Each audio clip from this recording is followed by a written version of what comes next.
Alright, this video is for Scraplifelee. This is my 92 Acura Integra that at one time was a restoration project.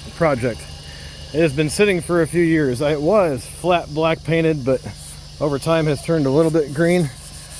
Oh, she just needs to be cleaned up a little bit. It does have a new windshield, a new water pump, a new timing belt.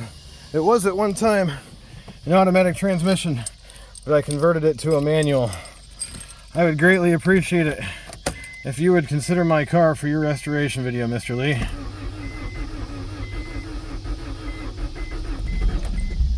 Oh, she almost started.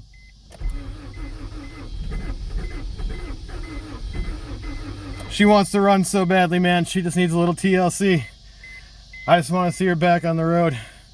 I would greatly appreciate if you'd consider my car for your restoration video, Mr. Lee.